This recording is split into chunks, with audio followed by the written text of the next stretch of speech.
Good evening. My name is Brian W. Smith. I'm the award-winning best-selling author of more than 40 novels. But today, I'm not in writer mode. I'm putting on my interviewer cap, and I'm going to interview some of the industry's biggest names, people whom I've had the privilege, the honor of getting to know during my 20-year writing career. I created the Readers Want to Know podcast so that you, the reader, can get a glimpse into the personality of your favorite author. I want you to see a side of them that readers normally don't get to see.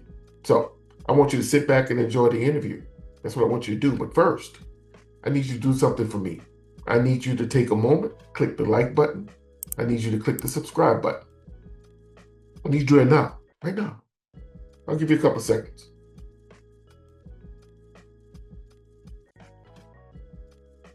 You did it? Good. Let's start the interview. Hello, hello, hello. Hello. Yeah, no doubt. It's your boy, Brian W. Smith, and I am here tonight starting season 2 of the Readers Want to Know podcast.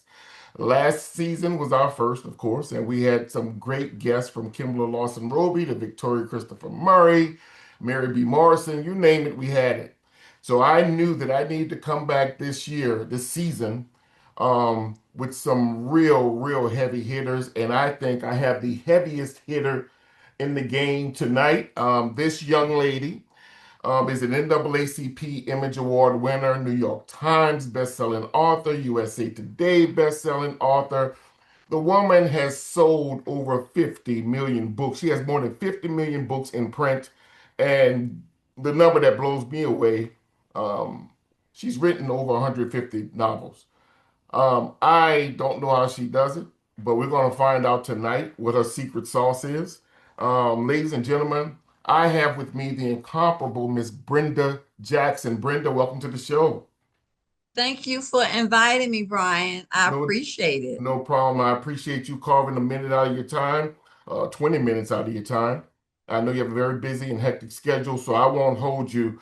I am going to start this discussion off by asking you a question I like to ask everyone. How are you doing?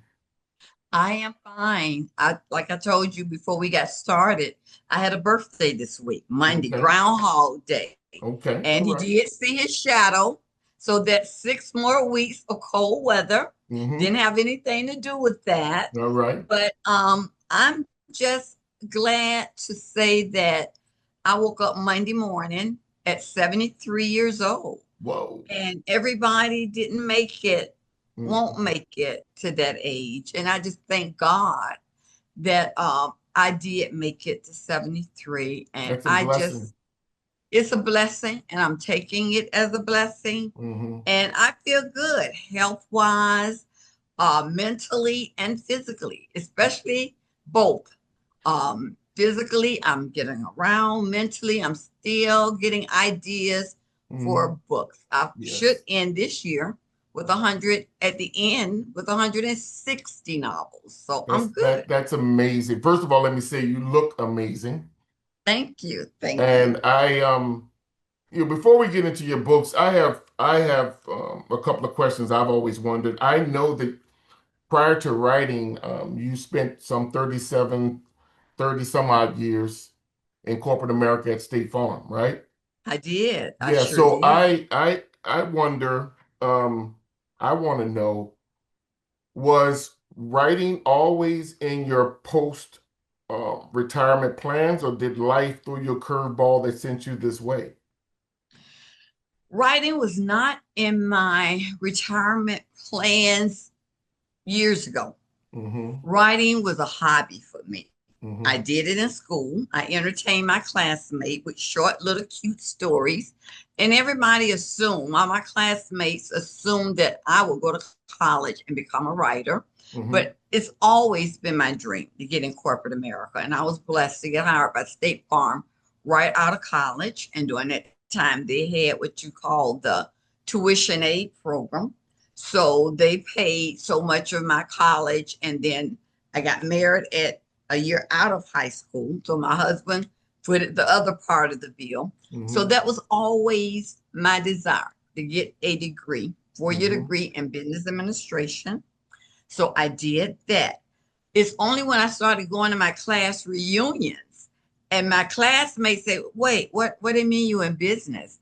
We've always thought you would be a writer. Mm, And not, I didn't get that comment, not just from classmates, but from my teachers. right. Some of these same teachers that used to get me in trouble for writing. I would Mm, write, pass it out to students, and then I would be the one that gets sent to the office for writing the book that they were reading in class. class, right. And a lot of the teachers, they would take up the story, and instead of trashing it, they would take it home to read themselves. And their thing was, oh, I loved your stories. I'm like, oh, you read them after sending me to the office, getting Mm-hmm. me in trouble for doing it. Right. But I told my husband, I said, just to shut him up, when I go to my next class reunion, I will write my book. And that was when I was 28.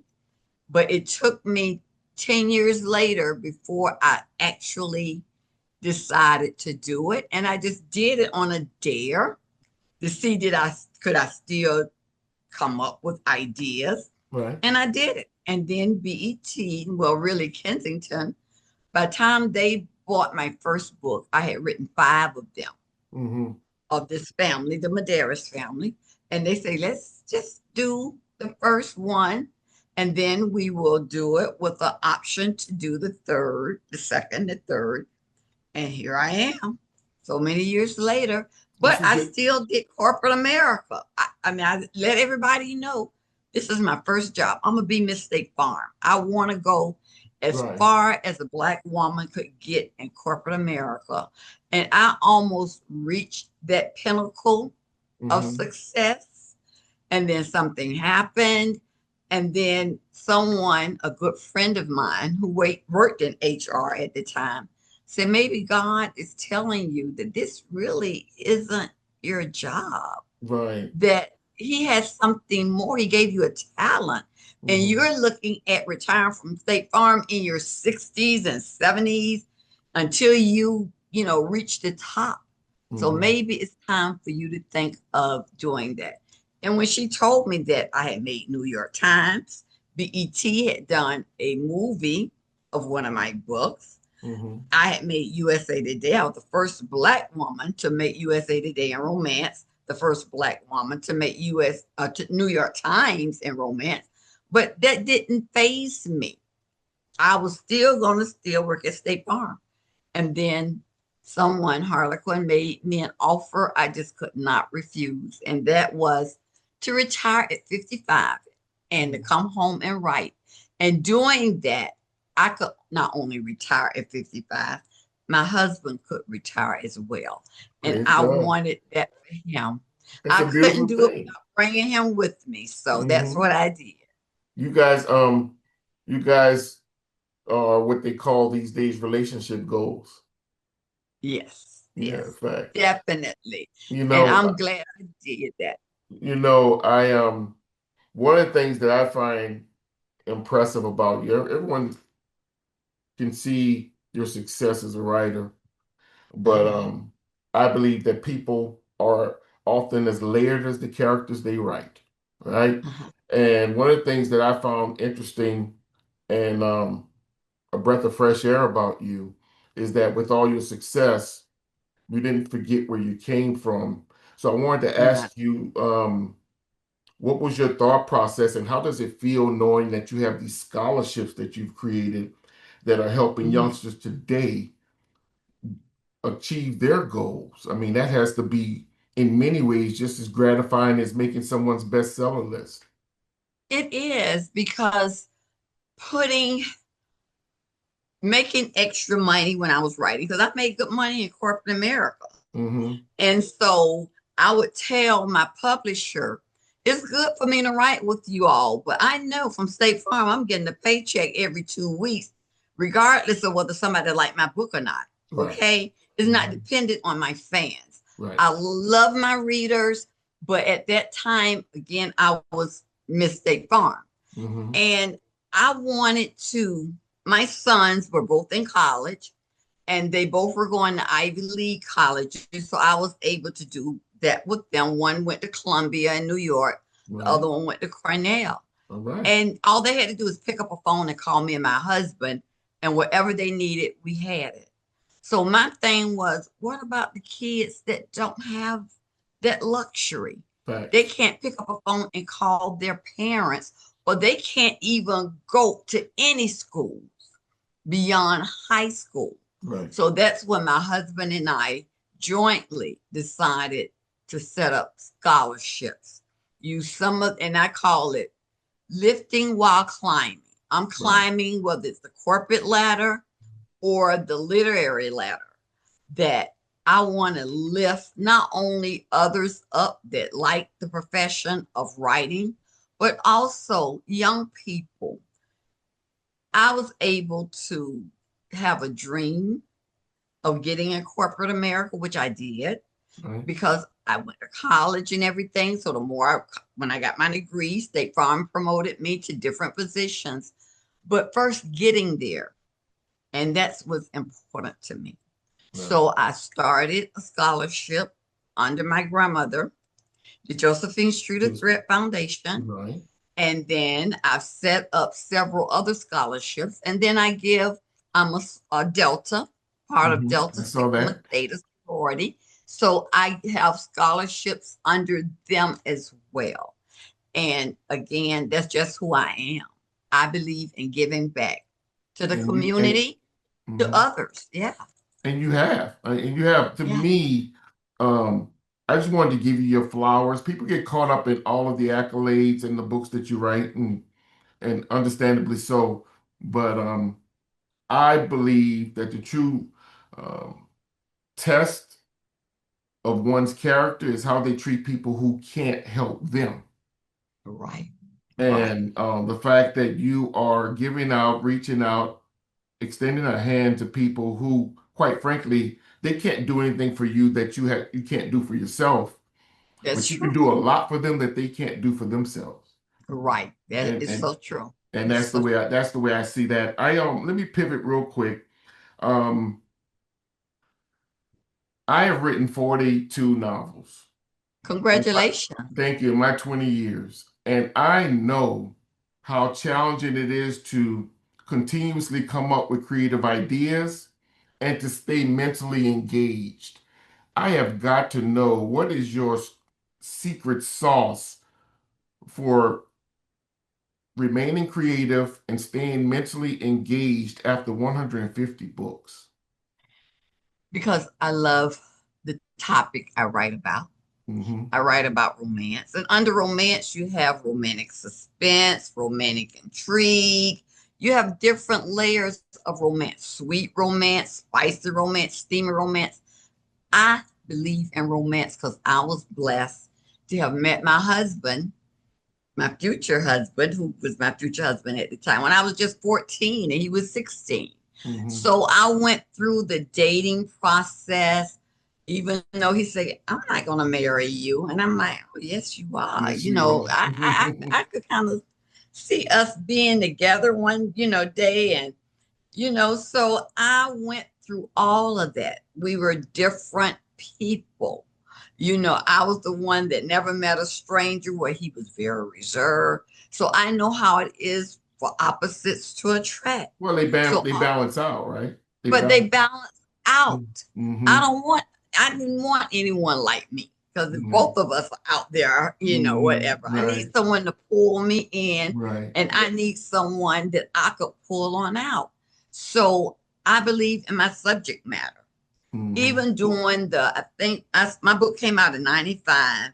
And then 5 years later, there became a shift with a lot of Terry McMillan publishers say, this is nice, but we want the drama. We don't Hmm. want a happy ending. We want Right. this, we want that. And it's called women fiction. Hmm. Could you write it? I say, yeah, I could write it, because I could write anything that I want to write. But my women fiction gonna have a happy ending.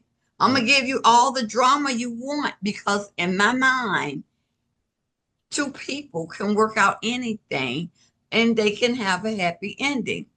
And they said, we don't know. Let's see what you can do. So I gave them a family reunion. I gave them a ties that bind. I gave them the perfect timing, the perfect fit. Well, there was plenty of drama, but in the end, they worked out their differences and they got back together. Right. So I'm able to think of ideas. I tell my family, be careful what you say around me because I'm going to put Right. it in a book. Right. Right. And ending, even though you may not think, I don't care. You can say y'all divorced. Hey, I'm going to make sure y'all stay together when Mm-hmm. I finish with the story. Right. So that's just how my mind operates. I've never had a moment during my 30 years that I've had writer's block. Right. And people say, really? I say, no, because I know my characters. My books are character driven. Right. No, I don't put them in situations they don't shouldn't be in or want to be in. Now, Right. I've written a book where another book feel like I should be writing it. Right. And the hero or the people say, wait a minute, we don't want you to write that one now. We want you to do this one. And then I have to argue, no, this is the book in my mind I have to write. And you Yeah. So gotta, right, you gotta go with your gut.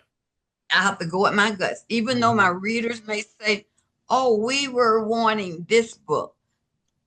I would have written that book when I Mm-hmm. wasn't ready to write that book, we Right. would have had challenges and problems. I have to write the story as it comes to me, and it comes to me in a dream. Mm-hmm. And I see the whole plot. Now, that doesn't mean when I get on my computer, it may not go another way, or Mm-hmm. I know everything that's going to happen from the beginning to end. But I know enough of it because I know my characters. With as many books as you've written and the longevity and success that you've had, you're a beautiful 73, right? Yes, I'm 73, Right. 7-3. 73. So have you set um an ending date, or are you targeting a certain date or book total before you hang it up? I'm not. In fact, my goal for now is to write 5 books a year. Mm, And that could be challenging to some people, but it's not challenging to me. right. My husband passed away in 20, Oh, I did. I'm 2013. sorry to hear that. Yes, the love of my life, but he still inspired me with Mm-hmm. so many fun memories that Mm-hmm. I could get on in my thing. I could get in my happy space and write because he inspired me so much and he motivated me. Right. He the one that worked overtime to send me to my first writers conference. Wow. So I just thank God that that he was a part of my life and I was a part of his life. So Yeah. we were married 42 years and together 5 years. So that's 47 years of my life I was with him. So, but my thing is that I would love to say I plan on stopping at 200. Okay. That may not happen. I'm up to Right. 160 this year, at the end of this year, but I don't set a goal of how many at the end. As long as God gives me the mental capacity that I need to think of ideas, and they have to be good ideas. When I see that I'm not satisfying my readers because my stories don't make sense, then I know, okay, Brenda, you got all these books behind you. Just sit back, relax, and chill. But Right. the Lord hasn't said that yet. And I'm Right. still coming up. I have more ideas than time to write books. That in itself is a blessing. Yeah. There it is. Speaking of these ideas, that's actually the perfect segue to my next question.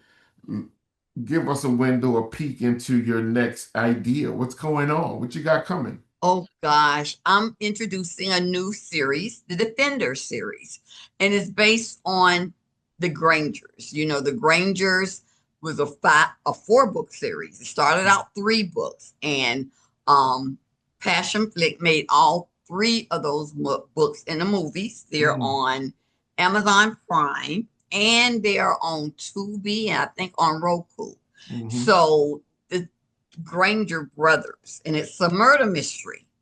And that went so well with my readers because they liked that style. They fell in love with Shepherd Granger, who was the father of the brothers. And so then I did spinoffs from that series. I did the Daddy Story, Shepherd Granger book. Then I did a 3-book series called The Protectors. My readers say, now do the other guys. So then I did a 3-book series called The Men of Action. Mm.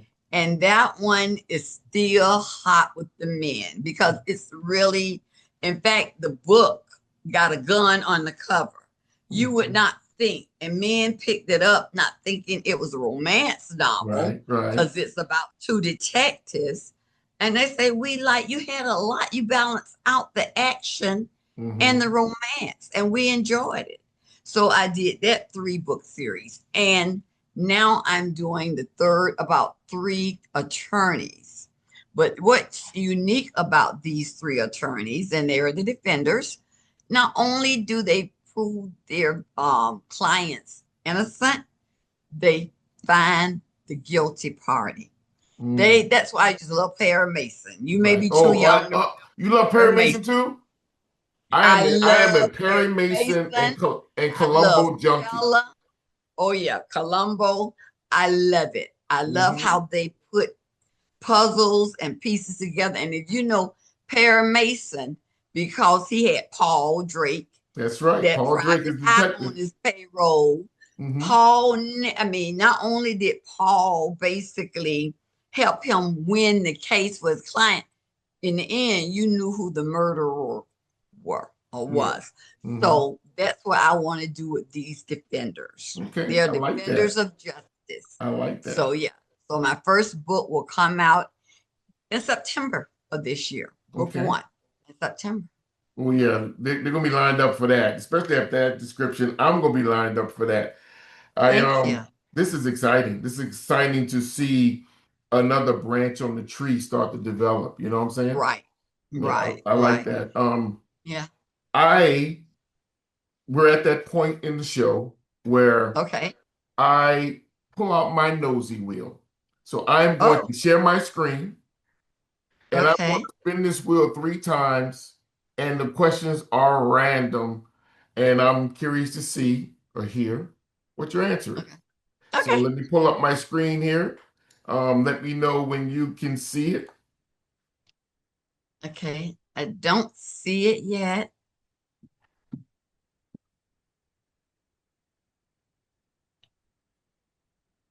I don't see it yet. Not yet?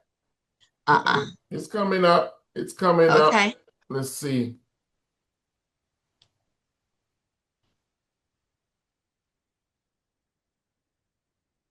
Can you see it now? No. Am I supposed to click on something? No, you sit tight. You sit tight. Okay, now I see it. Now I see it. All right. So that's my nosy wheel. That's my nosy wheel. Okay. And I am going to spin this wheel, Miss Brenda Jackson. Okay.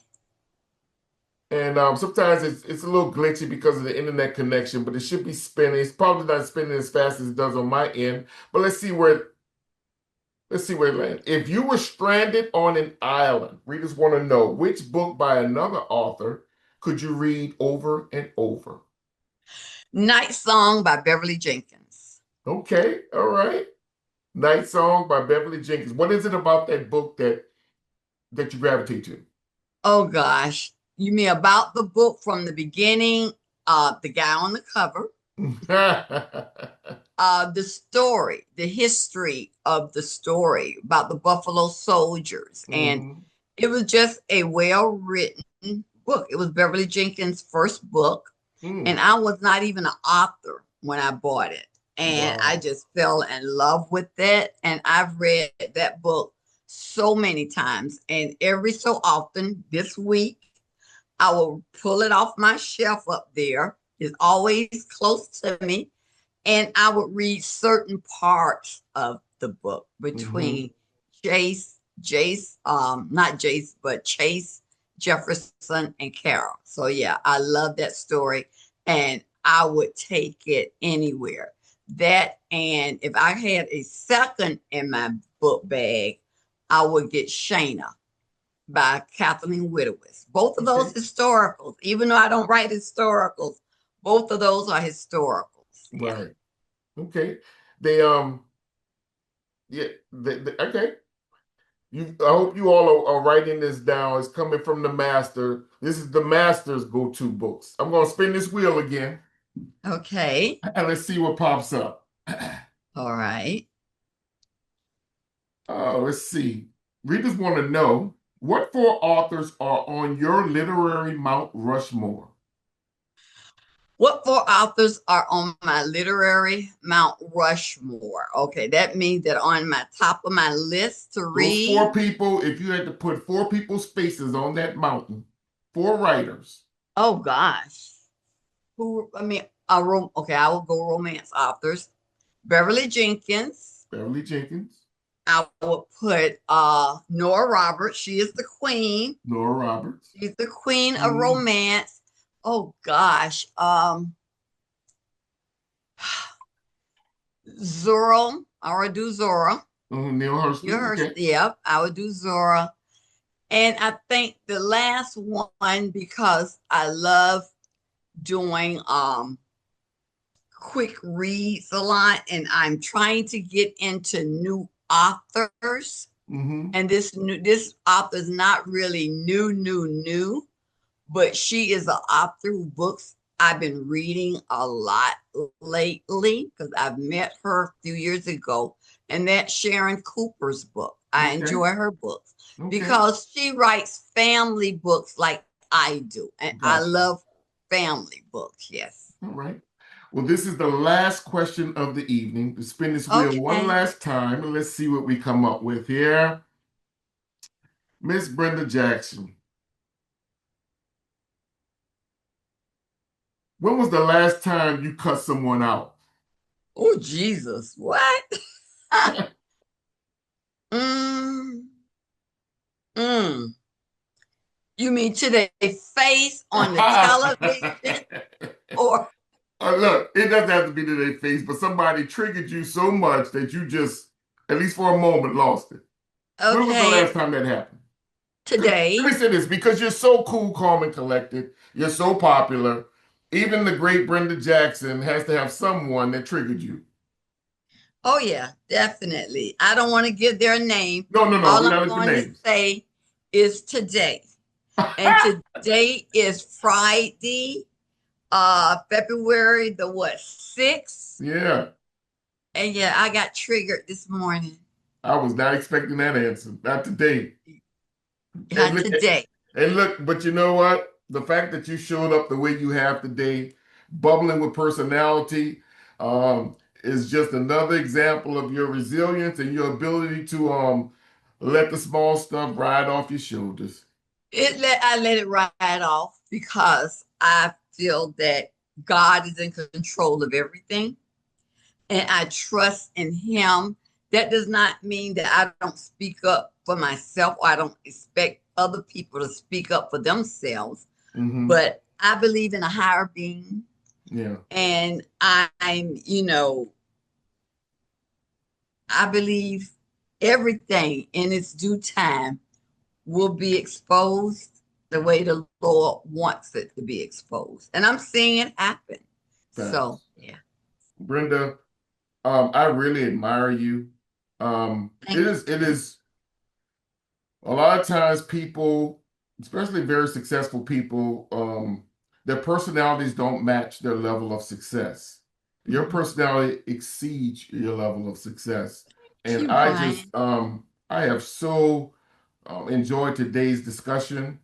And I thank you for carving some time out to speak to me and my listeners.